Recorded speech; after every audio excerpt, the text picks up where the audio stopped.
بسم اللہ الرحمن الرحیم.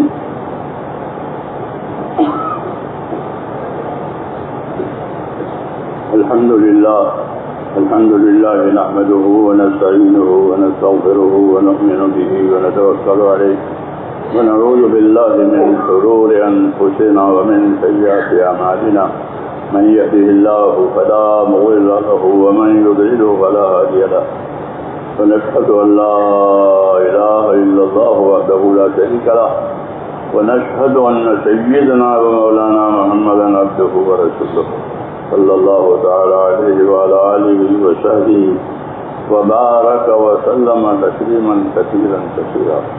أما بعد فأعوذ بالله من الشيطان الرجيم. بسم الله الرحمن الرحيم. إن الذين قالوا ربنا الله ثم استقاموا تتنزل عليهم الملائكة ألا تخافوا ولا تحزنوا وأبشروا بالجنة التي كنتم توعدون نحن أولياؤكم في الحياة الدنيا وفي الآخرة وَلَكُمْ فِيهَا مَا تَشْتَهِي أَنفُسُكُمْ وَلَكُمْ فِيهَا مَا تَدَّعُونَ نُزُلًا مِّن غَفُورٍ رَّحِيمٍ. وَمَنْ أَحْسَنُ قَوْلًا مِّمَّن دَعَا إِلَى اللَّهِ وَعَمِلَ صَالِحًا وَقَالَ إِنَّنِي مِنَ الْمُسْلِمِينَ. صدق اللہ العظیم.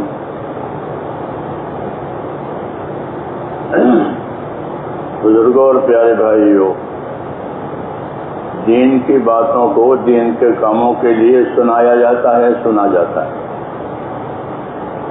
دین کی باتیں دین کے کاموں کے لیے سننا ہے، دین کے کاموں کے لیے سنانا ہے. ہاں، اس لیے اس کی فضیلت ہے، اس کی برکت ہے کہ اس کی وجہ سے دین کے کام سمجھ میں آتے ہیں. اس لیے دین کی باتوں کو کہ دین کے کاموں کے لیے سننا سمجھنا ہے. اللہ نے ہم کو ایک بڑا شرف جو دیا ہے وہ دین دیا ہے. بہت بڑی عزت ہے یہ. ہاں، اور پسند کر کے دیا ہے. یہ کوئی بڑا آدمی کوئی پسند کر کے کوئی چیز لاوے کہ میں نے آپ کے لیے یہ پسند کی ہے، تو یہ ایک طرح سے عزت ہوتی ہے کہ ہمارے لیے ایک چیز پسند کی گئی اور وہ پسند کر کے ہم کو دی گئی. تو اللہ تعالیٰ نے اس دین کو ہمارے لیے پسند کیا، اللہ کی پسندگی. وَرَضِيتُ لَكُمُ الْإِسْلَامَ دِينًا، وَرَضِيتُ لَكُمُ الْإِسْلَامَ دِينًا، میں نے تمہارے لیے دین اسلام کو پسند کیا ہے. تو بڑی عزت ہے یہ کہ اللہ نے ایک چیز ہم کو پسند کر کے دی ہے.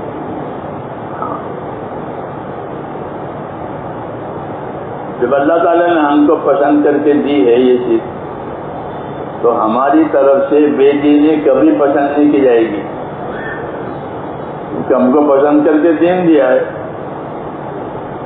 تو بے دینی کیسے پسند کریں گے؟ اس لیے ذمہ داری ڈالی گئی ہے کہ اپنے آپ کو دیندار بناؤ. کیا بناؤ؟ اپنے آپ کو دیندار بناؤ. پہلے دیندار بناؤ پھر سب کچھ بنو. دیندار بن کے پھر سب کچھ بنو، مالدار بنو، عہدیدار بنو، زمیندار بنو، جو کچھ بننا وہ بنو. لیکن پہلے کیا بنو کہ پہلے اپنے آپ کو دیندار بناؤ. اور دین کا تعلق ماں کے پیٹ سے پیدا ہونے سے لے کر کے آخر تک ہے. باقی چیزوں کا تعلق وقتی ہوتا ہے، اس کا تعلق وہاں سے لے کر آخر تک ہے کہ ماں کے پیٹ سے پیدا ہوا اور دین شروع ہوا، اس کے کانوں میں اذان کہی گئی، اس کے کانوں میں اقامت کہی گئی، اس کا نام رکھا گیا مسلمانوں والا. جی ہاں، جی ہاں. تو ہمارا دین کا تعلق شروع سے ہے اور آخر تک ہے. دوسری بات یہ ہے کہ جتنے کام آئیں گے دنیا میں زندگی میں اور جتنے حالات آئیں گے دنیا میں زندگی میں، ان تمام کاموں میں اور ان تمام حالات میں بھی دین کو سامنے رکھنا ضروری ہے. ایک دین کے دین کو سائڈ پر رکھ کر یہ کارو کرنا ایسا نہیں، بلکہ دین ہر حال کا ہم کو دین دیا گیا ہے. جی ہاں، جو حال ہو اس حال کا دین، جو حال ہو اس حال کا دین۔ آدمی راحت میں ہے تو راحت کا دین، کس کا؟ کہ اللہ نے راحت دی ہے، فرصت دی ہے، تو راحت اور فرصت کا دین اختیار کرو۔ راحتوں کو اور فرصتوں کو برباد مت کرو۔ اللہ نے راحت دی ہے، فرصت دی ہے، تو راحت کا اور فرصت کا دی۔ حالات نے حالات تنگ کر دیے ہیں تو تنگ حالت کر دی۔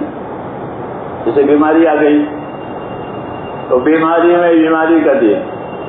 سفر میں جانا ہو گیا تو سفر میں سفر کر دی۔ جو حال آوے اس حال کا دی، یہ مطلب ہوتا ہے۔ اور حکم دیا گیا ہے کہ ادخلوا فی السلم کافہ، اپنے آپ کو دین میں پورے داخل کرو، نہیں کہ ایک پاؤں اندر ایک پاؤں باہر ایسا۔ دین میں اپنے آپ کو پورے داخل کرو۔ جو حال ہو اس حال کا دین، جو کام ہو اس کام کا حکم معلوم کرو کہ فلاں کام ہے، کہ اس کام میں خدا کا کیا حکم ہے، کرنے کا حکم ہے، منع کرنے کا حکم ہے۔ اس کو کہتے ہیں دینداری۔ اپنی ذات میں دینداری پیدا کرو۔ دینداری کا پہلا تعلق یقین کے ساتھ ہے۔ کس کے ساتھ؟ کہ اللہ کی ذات کے ساتھ یقین وابستہ ہو کہ جو کچھ ہوگا وہ اللہ سے ہوگا، اللہ کے غیر سے کچھ نہیں ہوگا۔ عزت ہو، ذلت ہو، تندرستی ہو، بیماری ہو، جتنے حالات ہیں کہ ان تمام حالات کا تعلق صرف اللہ سے۔ کبھی اللہ حالات تنگ کر دیتے ہیں، کبھی اللہ حالات کھول دیتے ہیں۔ جیسے رات کبھی چھوٹی ہو گئی، دن بڑا ہو گیا۔ ہاں، سب کام کرنے کا موقع زیادہ ہو گیا اس لیے کہ دن بڑے ہو گئے، اور کبھی دن چھوٹے ہو گئے اور رات لمبی ہو گئی کہ کام کرنے کا وقت تھوڑا ہو گیا۔ یہ سمجھایا ہے یولج اللیل فی النہار ویولج النہار فی اللیل، کہ اللہ کبھی رات کو دن میں داخل کر دیتے ہیں تو دن بڑا ہو جاتا ہے، اور کبھی دن کو رات میں داخل کرتے ہیں تو رات بڑی ہو جاتی ہے۔ ایسے ہی اللہ تعالیٰ کبھی حالات کو تنگ کر دیں گے اور کبھی اللہ حالات کو کھول دیں گے۔ جی ہاں، یہ اللہ کے ہاتھ میں ہے کہ اللہ نے حالات کو اپنے ہاتھ میں رکھا ہے، کسی کے ہاتھ میں نہیں دیا۔ حالات اللہ کے ہاتھ میں ہے۔ جی ہاں، اسباب سے کیا ہوگا کہ جو اللہ چاہے گا، اسباب سے، ہاں، اسباب سے وہ ہوگا جو اللہ چاہے گا۔ راحت کے اسباب میں اللہ چاہے گا تو راحت آئے گی، نہیں تو نہیں آئے گی۔ کیوں کہ دنیا کی ہر شکل اللہ کے تابع ہے۔ یہ سمجھایا گیا ہے کہ دنیا کا ہر سبب، دنیا کی ہر شکل یہ اللہ کے تابع ہے۔ نفع پہنچانے میں، نقصان پہنچانے میں، کوئی چیز اللہ کے امر کے بغیر نہ نفع پہنچاوے نہ نقصان پہنچاوے۔ لا الہ الا اللہ، کہ ایک ہی اللہ ہے، وہی معبود ہے زمینوں کا، آسمانوں کا، اور زمین آسمان میں وہ ہوگا جو اللہ چاہے گا۔ اس کو ہماری تبلیغ میں پہلا نمبر کہتے ہیں۔ کیا کہتے ہیں؟ پہلا نمبر کیا ہے؟ لا الہ الا اللہ، کہ اللہ سے۔ دوسری بات یہ ہے کہ سب چیزیں اللہ تعالیٰ کے قبضے میں ہے۔ اللہ نے جو مخلوق پیدا کی ہے، انسانوں کو، جناتوں کو، اور اس کے علاوہ دوسری مخلوق کو، تو یہ مخلوق کس لیے پیدا ہوئی ہے؟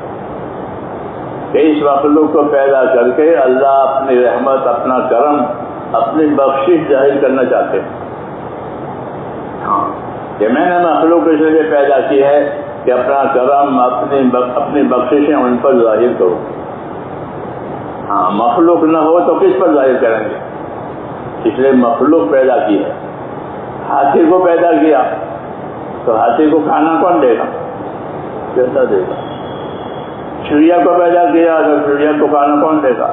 اللہ دے گا۔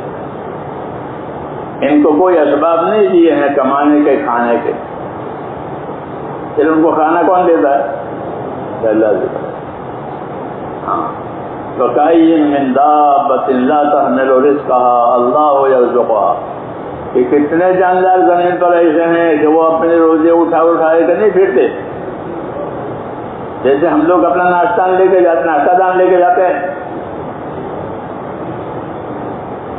جاتے ہیں ہاں، اور دوسرے جانور کہ وہ نہیں، تو ان کو روزے کون دے گا؟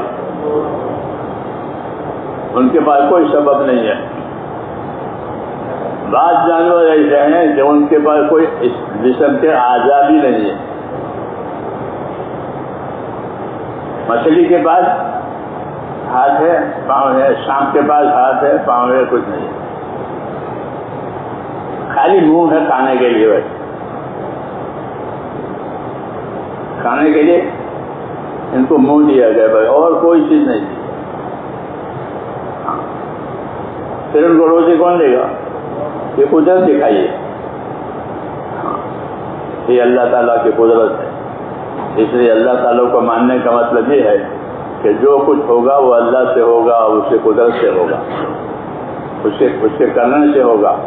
جس چیز کو اللہ روک دے گا اس کو کوئی نہیں کر سکتا، جس کو اللہ کرے اس کو روک نہیں سکتا۔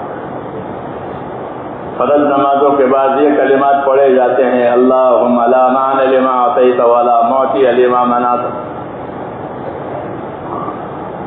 کہ آپ جس کو اللہ دینا چاہیں گے اس کو کوئی نہیں روک سکتا، اور آپ جس کو روک دیں گے اس کو کوئی دے نہیں سکتا۔ یہ پڑھتے ہیں فجر سلام کے بعد، اللہم لا مانع لما اعطیت ولا معطی لما منعت ولا ينفع ذا الجد منك الجد، اور کوئی مالدار اللہ کی مرضی کے بغیر کسی کو اپنے مال سے نفع نہیں پہنچا سکتا۔ یہ کلمات سکھائے ہیں اور یہ توحید کے کلمات کہلاتے ہیں۔ اس سے توحید ایک اللہ ہے اور ایک اس کو ایک ہی ماننا ہے، وہ اپنی ذات میں، صفات میں، تمام میں اکیلا ہے، اس کے جیسا کوئی نہیں، لیس کمثلہ شیء، اس کے جیسا کوئی نہیں۔ دوسری بات کہ اللہ نے مخلوق پیدا کی ہے چھوٹی بڑی، تو اس لیے نہیں پیدا کی ہے کہ وہ مخلوق کا محتاج ہے، بلکہ ساری مخلوق اللہ کی محتاج ہے،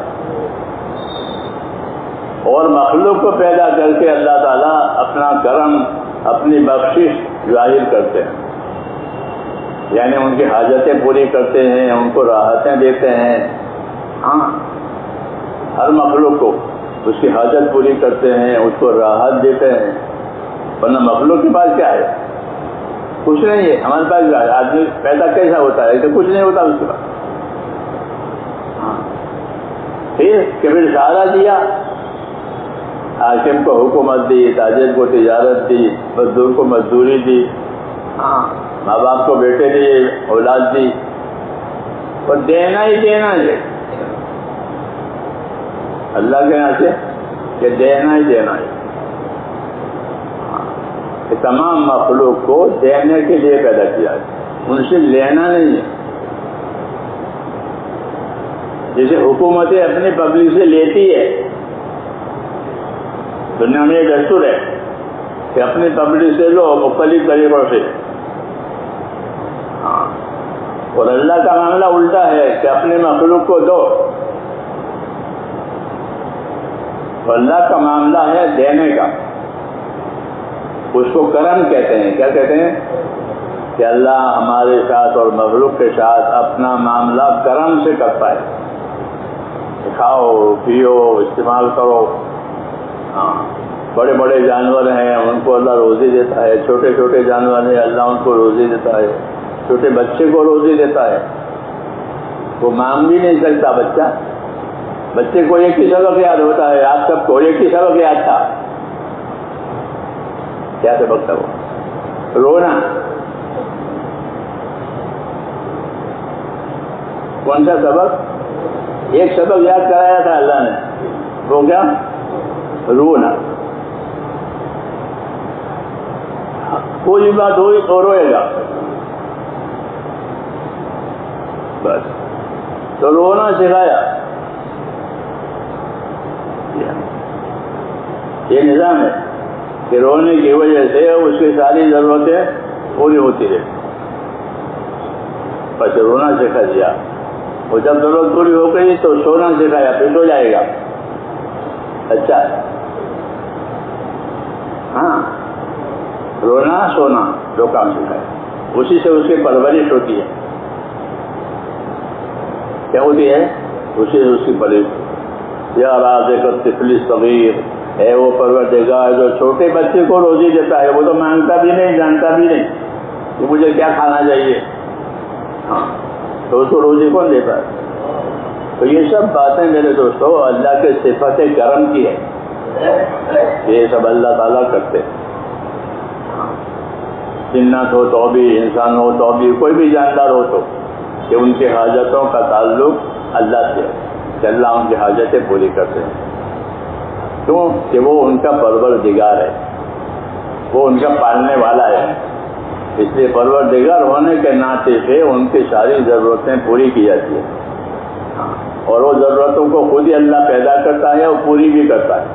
بھوک اللہ پیدا کرتے ہیں اور کھانا بھی دیتے ہیں، پیاس اللہ پیدا کرتے ہیں اور پانی بھی دیتے ہیں، بیماری پیدا کرتے ہیں اور دوا بھی دیتے ہیں. سب کچھ کہ خالق و کل شیء، کہ اللہ ہر چیز کا پیدا کرنے والا ہے. جب وہ ہر چیز کا پیدا کرنے والا ہے تو اب کہ ہر بات میں اللہ کی طرف رجوع کرو. یہ دعوت ہے. یہ تمہارے سارے مسائل کا تعلق اللہ تعالیٰ سے ہے تو تم اپنے تمام مسائل میں اللہ کی طرف رجوع کرو. وَأَنِيبُوا إِلَى اللَّهِ وَأَسْلِمُوا لَهُ، اللہ کی طرف عنادت کرو. عنادت کہتے ہیں دل سے اللہ کی طرف رجوع کرنا، کہ دل سے بھی اللہ کی طرف سے رجوع کرو اور اوپر سے بھی اللہ کی طرف رجوع کرو. وَأَسْلِمُوا لَهُ، اسلام اوپر ہوتا ہے، عنادت اندر ہوتی ہے.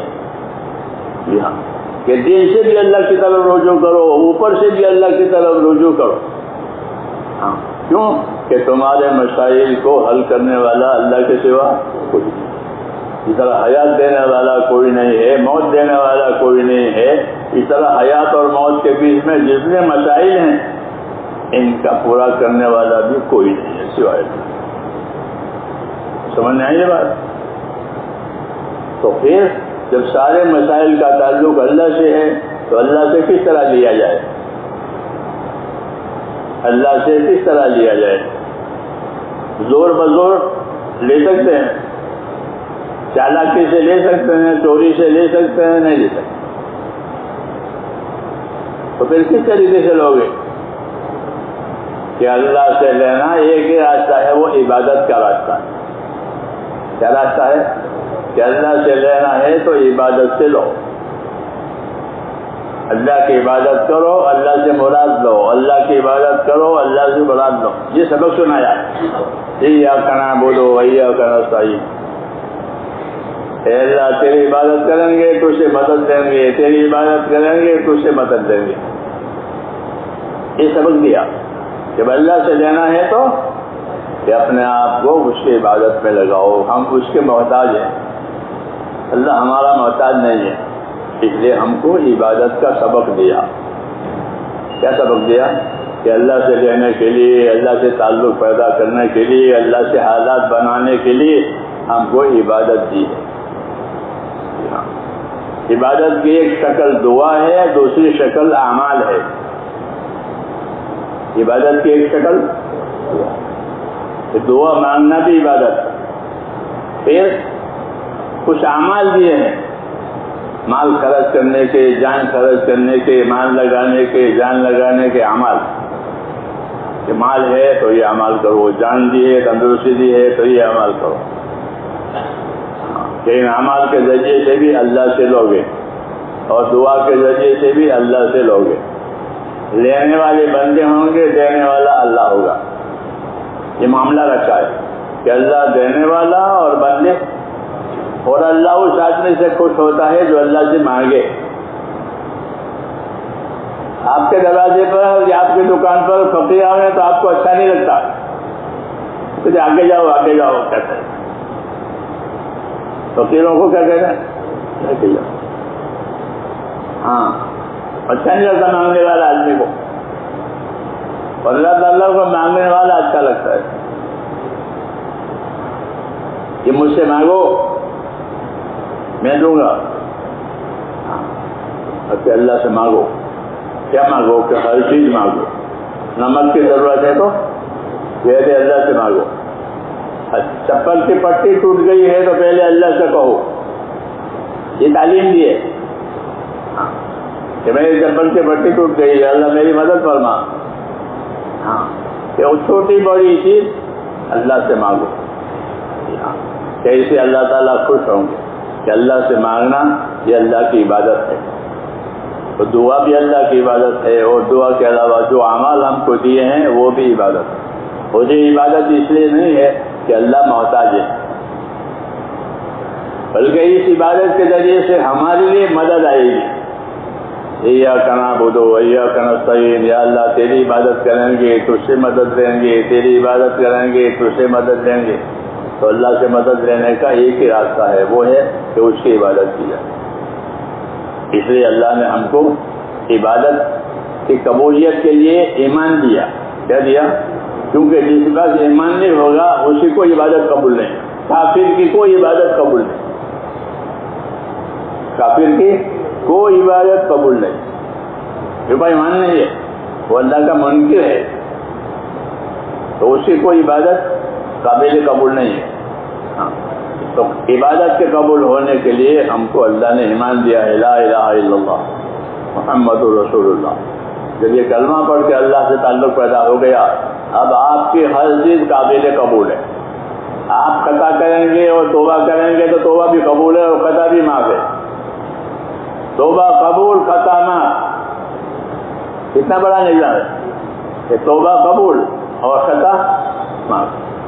اور عبادت کی ہے کہ عبادت قبول ہے اور عبادت کا ثواب اور بدلہ اللہ بڑا چڑھا کر دیتے. اللہ دکاندار نہیں ہے کہ کلو کے پیسے دیے ہیں تو کلو چینی دے گا، وہ زیادہ نہیں دے گا. دے گا؟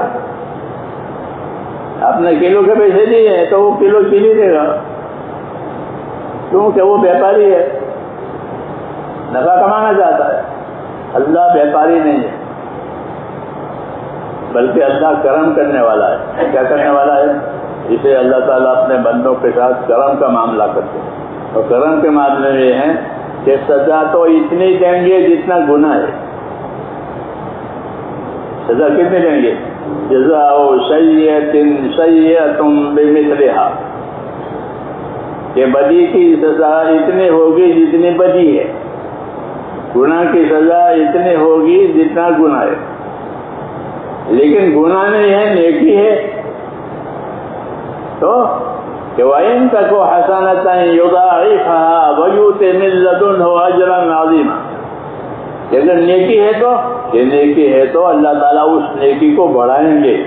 جس طرح آپ نے دانا یا گوٹلی ڈالی ہے تو اللہ اس کو بڑھاتے ہیں، اور وہ گوٹلی کو درخت بناتے ہیں اور درخت بنا کر ہر سال پھل دیتے ہیں. دیتے نہیں تھے. ایسے کہا کہ اگر تمہاری نیکی ہے تو نیکی کے ساتھ یہ معاملہ ہے کہ اللہ تعالیٰ نیکی کو بڑھاتا چلا جائے گا اور بدلہ بڑھتا ہی چلا جائے گا. جی ہاں. اور کتنا بڑھیں گے، کتنا بڑھائیں گے، کتنا دیں گے، اس کے لیے اللہ نے فضائل کا علم نازل کیا. اس کا فضائل کا علم نازل کیا کہ فضائل کا علم پڑھو اور سنو تاکہ تم کو پتہ چلے کہ اللہ کے دینے کا کیا معاملہ ہے. کہ ایک ایک عمل پر کتنا دیں گے. آپ کے دروازے پر مانگنے والا آیا، ضرورت مند، اس نے سوال کیا تو گھر میں سے بچے سے کہا جاؤ یہ مجھ کو دے آؤ. ہو رہا ہے نہیں سر؟ جاؤ کوئی دے آؤ. اگر وہ کھانا مانگ رہا ہے تو کھانا پہنچا، پیسے مانگا پیسے، تو وہ بچے جا کر اس کو دے آتا ہے. اس کا سوال پورا ہوا. اس پر کیا ملے گا؟ آپ کتابیں پڑھو تو آپ کو ملے گا. یہ وہ دروازے پر آیا ہوئے آدمی کو جو بچے نے پہنچایا ہے اس میں 3 آدمیوں کی مغفرت ہوگی، 3 آدمیوں کی بخشش ہوگی، یہ دینے والا بچہ، اور اگر کھانا ہے تو پکانے والی بیوی، اور کھانا کما کر لایا ہے وہ پکانے وہ آدمی. کتنے ہو گئے؟ 3. اس کو کھانا دیا ہے تو کمانے والا گھر کا آدمی، پکانے والی گھر کی خاتون، اور پہنچانے والا بچہ. ان تینوں کی مغفرت ہوگی. سمجھ میں آئے گی بات؟ اس کو کہتے ہیں وَإِن تَكُ حَسَنَةً يُضَاعِفْهَا، کہ اگر نیکی ہوگی تو ہم بڑا چڑھا کر کے دیں گے. اس کو فضائل کہتے ہیں. کیا کہتے ہیں؟ اس کو فضائل کہتے ہیں. آپ نماز کے لیے جائیں گے تو صرف نماز تک معاملہ نہیں رہے گا، سمجھے نہیں؟ ہاں، بلکہ جب آپ گھر میں سے نکلیں گے اور نکلنے کی دعا پڑھیں گے. کیا پڑھیں گے؟ نکلنے کی کیا دعا ہے؟ بسم اللہ توکلت علی اللہ ولا حول ولا قوت. یہ چیزیں یاد رکھنے کی ہے. ہاں، کہ گھر میں سے نکلتے وقت یہ پڑھا ہے بسم اللہ توکلت علی اللہ ولا حول ولا قوت الا باللہ. تو کیا ملے گا؟ کہ فرشتہ کہے گا ہدیتا و کفیتا و وقیتا. یہ 3 اعلان کرتا ہے وہ کہ ہدیتا و کفیتا و وقیتا، کہ تو جا رہا ہے جس مقصد کے لیے وہ مقصد تیرا ہو گیا، اور تجھے ہدایت ہو گئی، اور تیری حفاظت ہو گئی.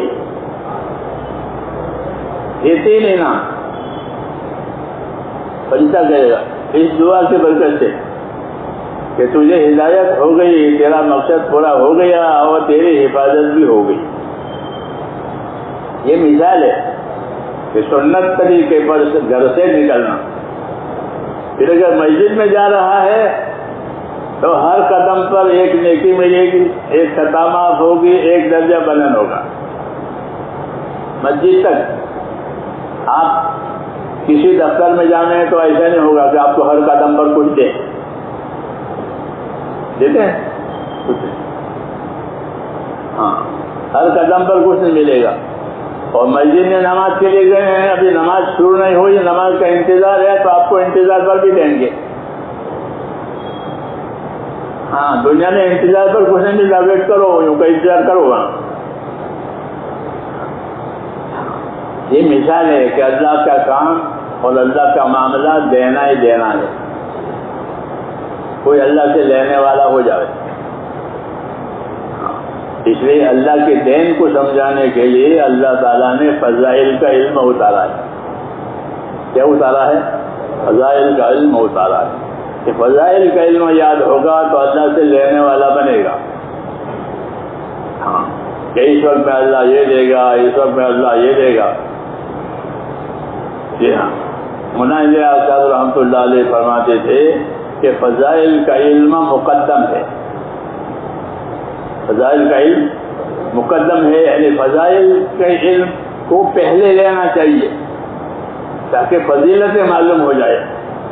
سمجھے نہیں کہ یہ ملے گا یہ ملے گا. دوسرے نمبر میں کہ طریقے معلوم کرو کہ جو اللہ ملے گا لیکن کس طریقے سے ملے گا.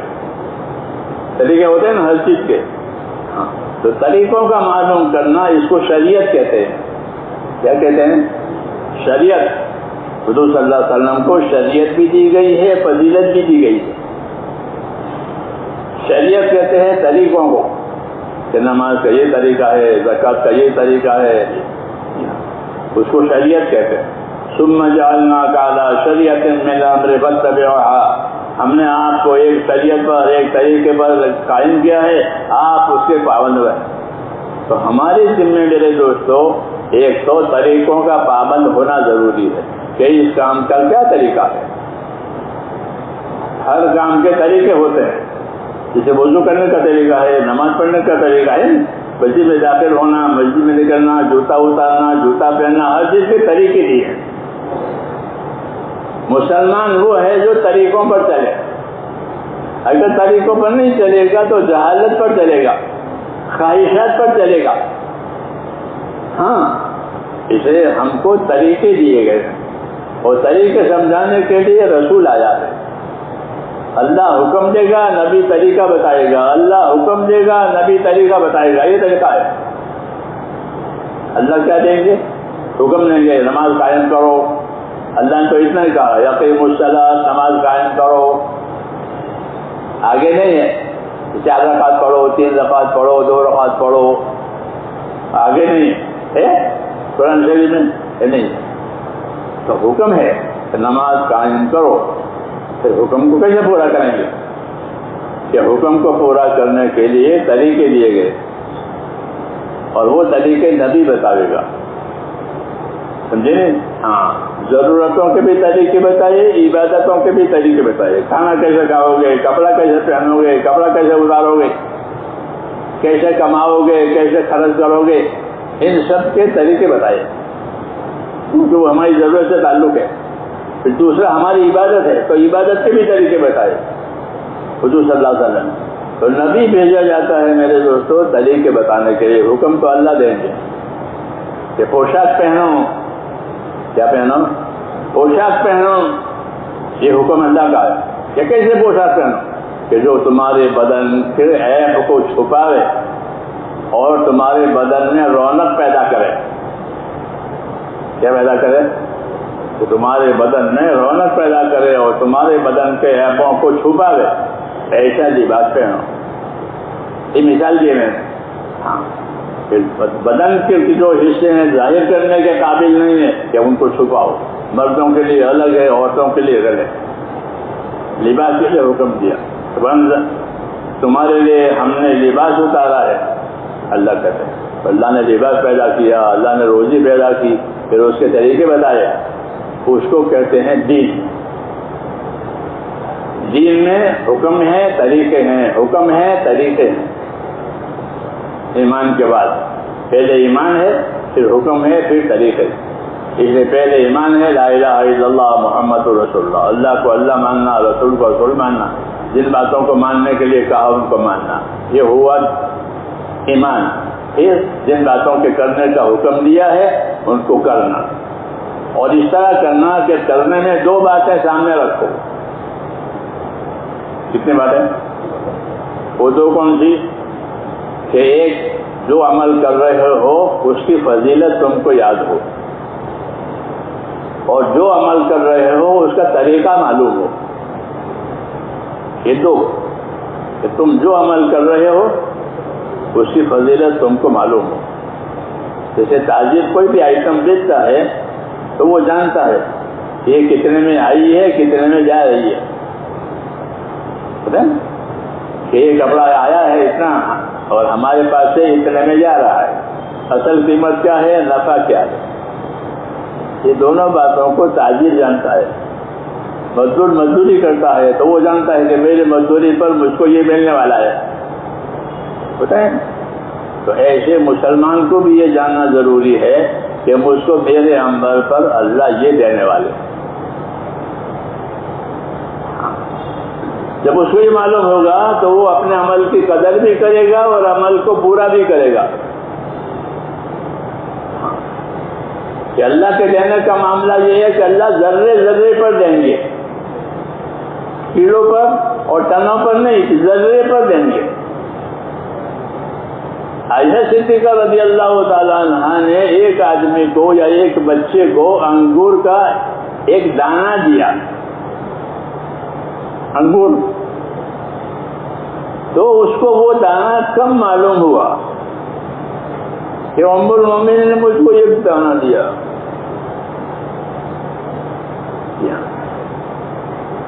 تو ام المومنین نے فرمایا کہ بیٹا تم نے یہ نہیں سوچا ایک دانہ، اس دانے میں کتنے ذرے ہیں، اور اللہ تو ہر ذرے پر دے گا. فمن یعمل مثقال ذرۃ خیر لہ.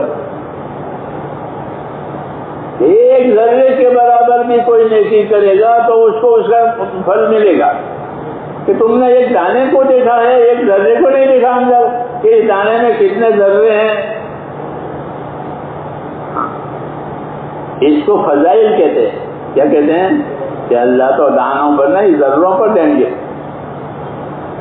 جی ہاں، اس لیے مولانا الیاس صاحب فرماتے تھے دین پر چلنے چلانے میں فضائل کا علم مقدم ہے. پہلے فضائل کا علم مسلمان سیکھے. جب فضائل کا علم سیکھے گا تو اس کو اپنے عمل کی قیمت معلوم ہوگی کہ میرا ایک قدم مسجد کی طرف جو پڑ رہا ہے اس کے اللہ کے یہاں بڑی قیمت ہے. جو قدم مسجد کی طرف جا رہے ہیں، اللہ کے راستے میں جا رہے ہیں جو قدم، کہ اس کی بڑی قیمت ہے، قدم کی قیمت. ہاں، کہ جو قدم اللہ کے راستے میں پڑتے ہیں کہ اللہ کے ہاں اس قدم کی بڑی قیمت ہے. جی ہاں، اور جو غبار اللہ کے راستے میں لگتا ہے کہ اس غبار کی بڑی قیمت ہے.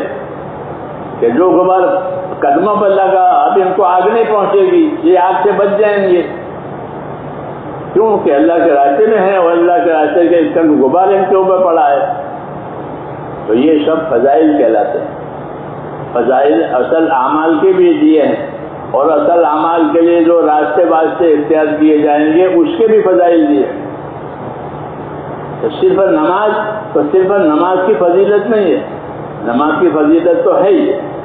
پھر نماز کے لیے آپ چلو گے تو چلنے کی فضیلت، نماز کا انتظار کرو گے تو انتظار کی فضیلت ہے. نماز کے لیے مسجد بناؤ گے تو مسجد بنانے کی فضیلت ہے. مسجد میں جھاڑو دے کر مسجد کو صاف کرو گے تو اس کی بھی فضیلت ہے. لیکن چونکہ ہم ان فضائل کو جانتے نہیں ہیں اس لیے یہ عمل ہمارے برباد ہو رہے ہیں.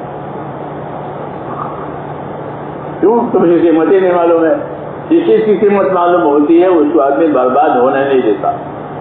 اس لیے اللہ تعالیٰ نے میرے دوستو دین میں فضائل کا علم بھی نازل کیا ہے اور شریعت کا علم بھی نازل کیا ہے، تاکہ فضائل کا علم کے ذریعے سے ہر مسلمان کو اپنے عمل کی قیمت معلوم ہو جائے. جیسا تاجر اپنی ہر چیز کی قیمت بھی جانتا ہے کہ اس کی یہ قیمت ہوئی، اس کا یہ نفع ہے.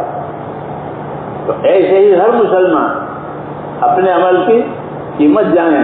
ایک سبحان اللہ کی کیا قیمت ہے، ایک نماز کی کیا قیمت ہے، مسلمان کے ساتھ ہنس کر کے ملنے کی کیا قیمت ہے. کیا آپ اپنے مسلمان بھائی کے ساتھ ہنستے ہوئے ملو گے، ٹھنڈا پیشانی سے ملو گے، تو تمہارا اپنے مسلمان بھائی سے ہنستے چہرے سے ملنا یہ تمہارے لیے صدقہ ہے. ایک تو صدقہ پیسے دے کر، یہ بغیر پیسے کا صدقہ کہ مسلمان سے ملے ہیں ٹھنڈا پیشانی سے ہنستے چہرے سے، کہ تمہارا اپنے مسلمان بھائی سے ہنستے چہرے سے ملنا یہ بھی تمہارے لیے صدقہ ہے. اس کو فضائل کہتے ہیں. کیا کہتے ہیں؟ کہ فضائل کہتے ہیں. کہ فضائل کے ذریعے سے اللہ سے بہت خیر لی جاتی ہے. اس لیے دین میں علم کا ایک درجہ فضائل کا ہے. اللہ کے راستے میں چل کر فضائل سنائے جاتے ہیں تاکہ دلوں میں رغبت ہو. ہم لوگ بمبئی جاتے تھے تو وہ لوگ کہتے تھے کہ فضائل سے فائدہ اٹھاؤ. شروع کی بات ہے کہ فضائل سے فائدہ اٹھاؤ. ہم کو یہ کہتے ہم نئے ابھی بھی نئے ہیں، اس زمانے بھی نئے تھے. جی ہاں، تو وہ کہتے ہیں فضائل سے فائدہ اٹھاؤ. کہ فضائل سے فائدہ اٹھانا کا کیا طریقہ ہے؟ تو بتاتے تھے کہ فضائل سے فائدہ اٹھانے کا طریقہ یہ ہے کہ ایک تو فضائل کو پڑھو اپنے حلقوں میں، جماعتیں بنا کر گھروں میں، مسجدوں میں، سفروں میں. ایک طریقہ یہ ہے فضائل سے فائدہ اٹھانے کا کہ حلقے بنا کر پڑھو. ہاں، وہ سناؤ اور سنو بار بار تاکہ عمل کرتے وقت وہ فضیلت یاد آئے کہ میں یہ کام کر رہا ہوں اور کتاب میں اس کی یہ فضیلت ہے. ہاں. دوسرا یہ ہے کہ جس طرح حلقے بنا کر پڑھتے ہو، اکیلے بھی کتاب پڑھو. جیسے اکیلے آج کل وہ بلا، کون سی بلا؟ موبائل پر. وہ اکیلے پڑھتے، وہ بلا میں اکیلا مبتلا ہوتا ہے. سفروں میں آپ دیکھو، ہوائی جہازوں میں دیکھو، اس میں پھنسا ہوا ہے. جی ہاں. تو جس طرح وہ اکیلے اس کو دیکھتا ہے کہ تم اکیلے کتابیں پڑھو. ہمارے ساتھیوں کو فضائل کی کتابیں تنہائی میں پڑھنا چاہیے. اگر وہ تنہائی میں پڑھیں گے تو یہ فضائل کا علم کو محفوظ ہوگا, ان کو یاد رہے گا.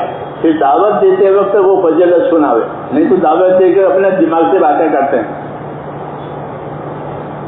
دعوت دیتے وقت اپنے دماغ سے باتیں کرنے کے بجائے فضائل سے باتیں کرو تو تمہارا ایمان بھی تازہ ہو جائے گا دعوت دینے کی وجہ سے, اور ان کو بھی راستہ ملے گا عمل کرنے کا فضائل کی وجہ سے. ہاں, تو اس امت کو بہترین امت کہا ہے کہ وہ خیر کے کام کریں گے, وہ خیر کے کاموں کی دعوت بھی دیں گے. اس لیے کہا کہ فضائل کا علم کہ پڑھا کرو تنہائیوں میں, سنایا کرو حلقوں میں. دو, تیسرا کہ جب کسی کو دعوت دینے کے لیے جاؤ تو فضیلت سے دعوت دو. کسے دعوت دو؟ فضیلت سے دعوت دو.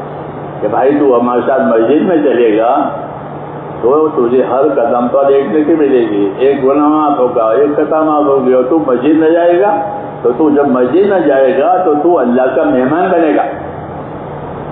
مسجد میں آنے والا ہر بندہ اللہ کا مہمان ہے. کیا ہے؟ تو اللہ سے بڑھ کر مہمانی کرنے والا کون ہوگا؟ تو یہ جتنی دفعہ جائے گا یہ مہمان بن کے جائے گا, تو ان کی مہمانی کا انتظام اوپر ہو رہا ہے. پھر جب وہ اللہ سے ملے گا تو وہ مہمانی ان کے سامنے ہوگی کہ آپ ہمارے گھر آئے تھے, اس کے مہمان. ہاں, تو اللہ کے گھر پر جانے والا اللہ کا مہمان ہے. پسند ہے اللہ تعالیٰ کو کہ لوگ اس کے گھر میں آوے. مسجد میں جانا آنا, جی ہاں, مسجد میں انتظار کے لیے بیٹھنا نماز کی, جی ہاں, یہ سب عبادت بن جاتا ہے. یہ فضائل کا معاملہ ہے. اس لیے میرے دوستو اپنے دین پر پکا چلنے کے لیے ایک تو فضائل کا علم ہو, دوسرا طریقوں کا علم ہو کہ عمل کرنے کا صحیح طریقہ کیا ہے. سمجھے نہیں, وضو کرنے کا صحیح طریقہ, نماز کا صحیح طریقہ. تو دین کی دعوت میں فضائل کا علم ہے, دوسرے نمبر میں طریقوں کا علم ہے. طریقوں کا علم علماء سے پوچھو, علماء سے پوچھو کہ نماز پڑھنے کا صحیح طریقہ کیا ہے, نماز پڑھنے کا سنت طریقہ کیا ہے, فجر کی سنتوں کو کیسے پڑھو گے, ظہر کی سنتوں کو کیسے پڑھو گے. میری بات سمجھ آ رہی ہے؟ فجر کی سنتوں کو کیسے پڑھو گے؟ تو حدیثوں میں ہے کہ فجر کی 2 سنتوں کو رسول صلی اللہ علیہ وسلم ہلکی پڑھتے تھے, لمبی نہیں پڑھتے تھے. فجر کی 2 سنتیں, اس کو کیسا پڑھنا چاہیے؟ ہلکا پڑھے, اس کو اول وقت میں پڑھے. کیا پڑھے؟ ہاں, اسے اول وقت میں پڑھے. اول وقت میں فجر کی سنتیں پڑھ کر پھر فرض کے انتظار میں بیٹھے. اس کو طریقے کہتے ہیں کہ فجر کی سنتوں کو ہلکا پڑھو, اول وقت میں پڑھو, اور 2 رکعت نماز فجر کی سنت پڑھ کر کے اس کی دعا پڑھو. فجر کی 2 رکعت سنتوں کے بعد دعا ہے, سمجھے نہیں؟ اکثر لوگوں کو وہ یاد نہیں ہے. جی ہاں, جیسے نماز کو اللہ مان السلام علیکم دعائیں, تو فجر کے 2 سنت پڑھ کر کے کہ اس کی دعا ہے, سمجھے؟ ہاں, کہ وہ دعا پڑھو. تو فجر کی 2 سنتوں کو اول وقت میں پڑھنا, ہلکا پڑھنا اور پڑھ کر کے دعا, اس کو طریقے کہتے ہیں. ظہر کی 4 سنتوں کو کہ ظہر کی 4 سنتوں کو لمبی پڑھو. ہمارے مولانا زکریا صاحب رحمۃ اللہ علیہ شیخ الحدیث رمضان میں ہم جاتے تھے تو وہ رمضان کی 4 سنتوں ظہر کی اس میں 1 پارہ پڑھتے, کیونکہ وہاں سہارنپور میں اذان میں اور اقامت میں آدھا گھنٹہ ہوتا تھا. ظہر میں 30 منٹ اذان, پھر 30 منٹ کے بعد اقامت. تو وہ اذان ہوتے ہی نیت باندھتے, اور ظہر کی 4 سنتوں میں 1 پارہ پڑھتے ہیں. اس طرح 4 سنتوں میں 1 قرآن شریف ان کا رمضان میں ختم ہو جاتا. سمجھنا ہے؟ کیوں کہ ظہر کے 4 سنتوں کو لمبا پڑھنا سنت ہے, اور فجر کی تو سنتوں کو ہلکا پڑھنا سنت ہے، اس کو طریقے کہتے ہیں، سمجھے نہیں؟ ایسا نہیں جیسے عادت پڑی ہو ایسا کرے۔ علم و ذکر کا یہ مطلب ہے کہ ہر وقت کا عمل اور اس عمل کا طریقہ اور اس کی فضیلت، ہر وقت کا عمل، اس کا طریقہ، اس کی فضیلت، یہ تبلیغ میں سیکھا جاتا ہے، کیونکہ سب کو مدرسوں میں جانے کی تو فرصت نہیں ہے، مدرسوں میں سکھایا جاتا ہے، وہ کتابوں سے سکھایا جاتا ہے بالکل صحیح، لیکن مجھ کو آپ کو مدرسے میں جانے کی فرصت نہیں ہے، تو اس میں یہ طریقہ فضائل کا میں سناؤ، ہاں سیکھو سکھاؤ، تاکہ تم کو اپنے عمل کی فضیلت معلوم ہو جائے، پھر اس کا طریقہ معلوم ہو جائے۔ ہاں اس سے بنتا ہے دین، اس سے کیا بنتا ہے؟ اس سے دین بنتا ہے، علم و ذکر سے دین بنتا ہے، یہ علم و ذکر ہے کہ ہر وقت کا عمل، اس کی فضیلت، اس کا طریقہ۔ ظہر کی 4 سنتیں لمبی پڑھی جائے گی، فجر کی سنتیں ہلکی پڑھی جائے گی، یہ دونوں سنتیں مؤکدہ ہے، اس کا پڑھنا ضروری ہے۔ عصر کی 4 سنتیں مؤکدہ نہیں ہیں، عصر کی 4 سنتیں مؤکدہ نہیں ہیں، لیکن عصر کی 4 سنتیں پڑھنے والے کو حضور صلی اللہ علیہ وسلم نے دعا دی ہے، یہ اس کی فضیلت ہے۔ عصر کی 4 سنت پڑھنے والے کو حضور صلی اللہ علیہ وسلم نے دعا دی ہے۔ میں نے ایک دفعہ یہ بیان کیا، تو ہمارے ایک دوست جو ہمارے ساتھ ہم لوگ سے آتے ہیں، ان کو معلوم نہیں تھا کہ عصر کی 4 سنت پڑھنے والے کو اللہ کے نبی نے دعا دی ہے، تو میں نے کہا جو عصر کی 4 سنتیں پڑھے اس کو نبی کی دعا ملے، کیا ملے؟ نبی کی دعا ملے اس کو۔ تو حضور صلی اللہ علیہ وسلم نے دعا دی ہے، یعنی دعا مانگی اس کے لیے جو 4 سنت پڑھے۔ رحم اللہ عمران صلی قبل العصر 4، یہ روایت ہے ابو داؤد شریف کی، سمجھے نہیں؟ کہ رحم اللہ عمران صلی قبل العصر 4، اللہ اس بندے پر رحم کرے جو عصر سے پہلے 4 سنت پڑھے، تو اس کو روز دعا ملے گی۔ اگر یہ سنت واجب نہیں ہے، مؤکدہ نہیں ہے، لیکن اس کی دعا ہے۔ تو میں نے وہ بیان کیا تو میرے ایک ساتھی تو انہوں نے اس کو پکڑ لیا کہ اب تک تو سنتوں کا اہتمام نہیں کرتا تھا، لیکن اب نبی کی دعا ملتی ہے، تو فضائل سے زندگی میں عمل آتا ہے۔ یہ مثال ہے، فضائل سے کیا آتا ہے؟ زندگی میں عمل آتا ہے، کیونکہ اس کی قیمت معلوم ہو گئی، اور جب تک قیمت معلوم نہیں اس کو ضائع کرتا ہے، چھوڑ دیتا ہے۔ اس لیے علم و ذکر ہماری تبلیغ میں جو نمبر ہے وہ بہت اہم ہے، اور اس نمبر کا تقاضا یہ ہے کہ ہم عمل کی فضیلت بھی جانیں اور اس کا طریقہ بھی جانیں۔ طریقے علماء بتاتے ہیں، فضائل کی کتابوں میں مل جاتے ہیں۔ جی ہاں، دونوں باتیں ہونی چاہیے۔ حج میں جاؤ تو حج کی فضیلت، وہ تو کتاب ہے، فضائل ہے حج کی، اور حج کا طریقہ کہ حج کا طریقہ عالموں سے، جاننے والوں سے، ہر کام میں فضیلت لو، طریقہ معلوم کرو، فضیلت لو، طریقہ معلوم کرو، تو اس سے بنے گا دین۔ کیا بنے گا؟ کہ مسلمان تو ہر وقت دین پر ہے، کوئی حالت اس کی دین سے خالی نہیں ہے۔ جیسے گاڑی ہر وقت پٹری پر ہی ہوتی ہے، گاڑی کہاں ہوتی ہے؟ کہ نیچے اترتی ہے، نیچے اترتی تو ڈھیر ہو جائے گی۔ جی ہاں، تو گاڑی جس طرح ہر وقت پٹڑی پر ہوتی ہے، مسلمان ہر وقت دین پر ہوتا ہے، اور اس کی دین کی بھی 2 پٹڑیاں ہیں۔ جیسے گاڑی کی کتنے پٹری؟ 2۔ یہ 2 پٹری کون سی؟ ایک اللہ کا حکم، دوسرا نبی کا طریقہ، یہ پٹڑی ہے۔ اللہ کا حکم، نبی کا طریقہ، اللہ کا حکم، نبی کا طریقہ۔ نماز میں اللہ کا حکم ہے اقیموا الصلاۃ، نماز قائم کرو، حکم تو آ گیا، تو کیسے قائم کریں؟ وہ نبی بتا رہے ہیں کہ اس طرح نماز پڑھنی ہے۔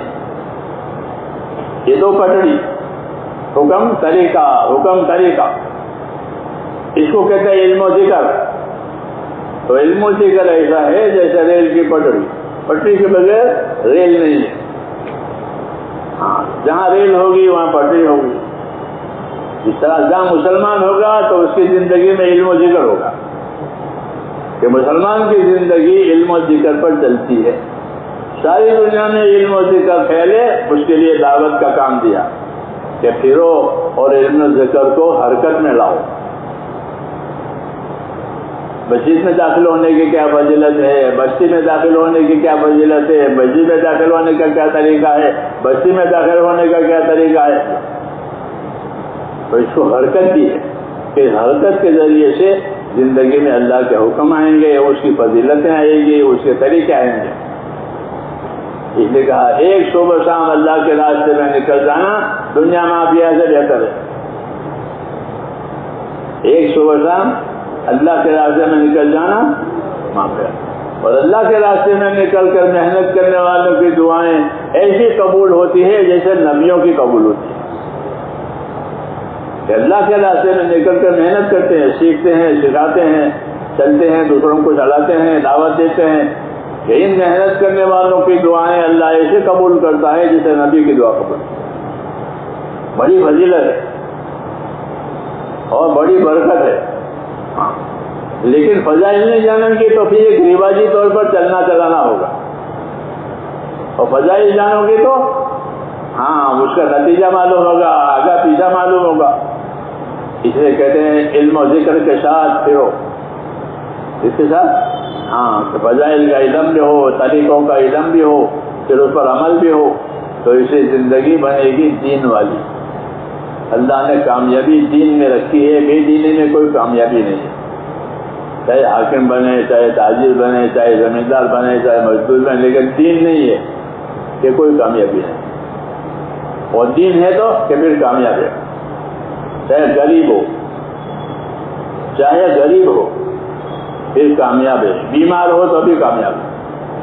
کہ دیندار ہے اور بیمار ہے کہ اس کی بیماری کا اس کو ثواب ملے گا. سمجھے نہیں؟ ہاں کہ مسلمان بیمار ہے کہ اس کو بیماری کا ثواب ملے گا. اور بیمار کی دعا قبول ہوتی ہے جیسے فرشتے کی دعا قبول ہوتی ہے. ہاں کہ بیمار کی دعا ایسی قبول ہوتی ہے جیسے فرشتے کی دعا قبول ہوتی ہے. بیماری کی فضیلت بتائی. جی ہاں، فضیلت جاننے کی وجہ سے زندگی قیمتی بنتی ہے.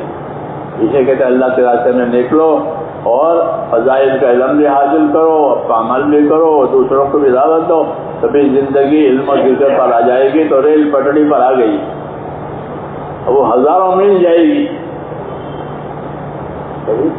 ہزاروں میل جائے گی پٹری کی وجہ سے. پٹری نہیں ہے تو ایک ہاتھ بھی نہیں چلی. تو ہمارا علم و ذکر کے ساتھ چلنا، یہ میرے دوستو آخر اس کا انجام جنت ہے. پھر وہ جنت میں اتر جائیں گے کہ جیسی زندگی گزارو گے ویسے مرو گے، جیسے مرو گے ویسے اٹھو گے. اس لیے اپنی زندگی کو دیندار بنانا ہے. اس کے لیے تیار ہیں؟ آپ بتاؤ کون کون تیار ہے؟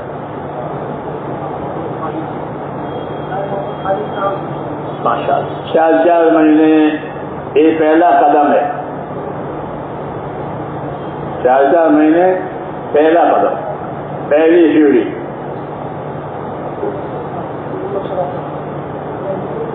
جنہوں نے اب تک 4 مہینے لگائے ہیں وہ پہل کریں، کیونکہ 100 سال ہو گئے تبلیغ کو.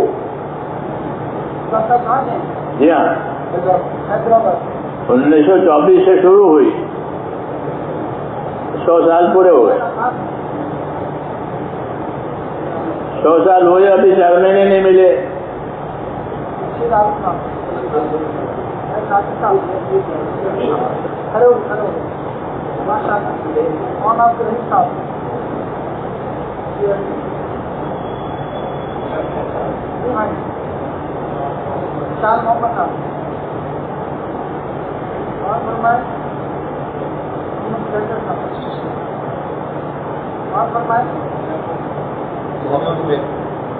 یعقوب صاحب،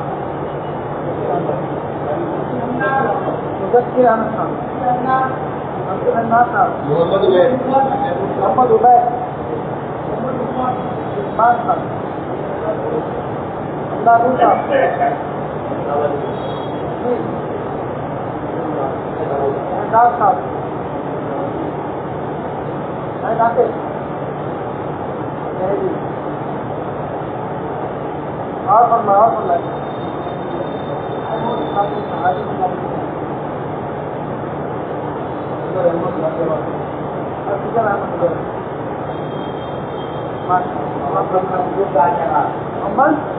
مطلوب صاحب